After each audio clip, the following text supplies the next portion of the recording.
I didn't sleep after what happened in Harris's bathroom because every time I closed my eyes, I kept hearing that voice outside the door repeating my own words back to me in the exact tone I would have used. And by morning, I had convinced myself of two things that terrified me equally. Either I was finally losing my mind, or something inside the park had learned how to sound exactly like the people it watched. I stayed at the ranger station most of the next day, pretending to finish reports while secretly watching the security cameras every few minutes, expecting to see Harris walk through the front doors soaking wet with some explanation that would make the last few nights feel normal again. But he never came back. Around sunset, Grant finally filed an official missing person report on him. And even though nobody said it out loud, I could tell the other rangers were starting to look at me differently because I had been the last person to see him. By midnight, the storm had passed, leaving the entire park strangely quiet, the kind of silence that feels wrong after days of wind and rain. And I was sitting alone at the front desk trying not to think about the mirror message when the station phone rang. Not the dispatch line, the old landline near the visitor brochures that almost nobody used anymore. The sound nearly made me jump because it cut through the silence so sharply. I stared at it for a second before answering. "Ranger station," I said. At first there was nothing on the line except faint static. Then someone whispered, "It's still following you." I froze immediately because the voice belonged to Harris. Not close to his voice, not similar. It was him. I could hear the slight rasp he always had from years of smoking, the way he dragged certain words when he was nervous. "Harris?"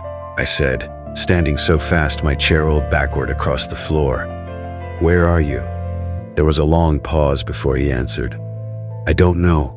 The way he said it made the hair on my arm stand up because he sounded exhausted, terrified, like someone trying very hard not to panic. Then I heard something else on the line beneath his breathing. Footsteps. Slow crunching sounds like someone walking through gravel. "Listen to me," Harris whispered quickly. "If you hear your own voice outside, don't answer it." The line crackled violently after that, and for a second I thought the call had disconnected, until Harris suddenly inhaled sharply, like he had just seen something standing in front of him. When he spoke again, his voice had dropped almost to a whisper. "Oh God, it found me again," and the call cut off completely. I grabbed my keys without thinking and drove toward the old northern trails because the faint gravel sounds in the background had reminded me of one place immediately, the abandoned fire road near the watchtower. The entire drive there, I kept replaying his words in my head. "Don't answer your own voice." I didn't fully understand what that meant, but deep down I already knew I would eventually hear it again. The fire road was empty when I arrived, headlights stretching across wet gravel and broken tree branches left behind by the storm. I grabbed my flashlight and started walking. The deeper I moved into the trees, the colder the air became, until I could see my breath drifting through the beam of light. "Harris!" I shouted. No answer. Just silence pressing in from every direction. Then, somewhere ahead of me in the darkness, I heard movement. A single footstep crunching softly against gravel. "Harris!" I called again, quieter this time. Another step answered from farther down the trail. I followed the sound for several minutes, until my flashlight landed on something hanging from a low tree branch beside the road. Harris's ranger jacket, wet from rain, sleeves moving slightly in the wind.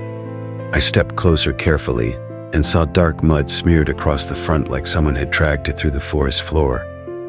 My stomach tightened because underneath the jacket, scratched directly into the tree bark, were 3 words carved deep enough to expose the pale wood underneath. "It knows you."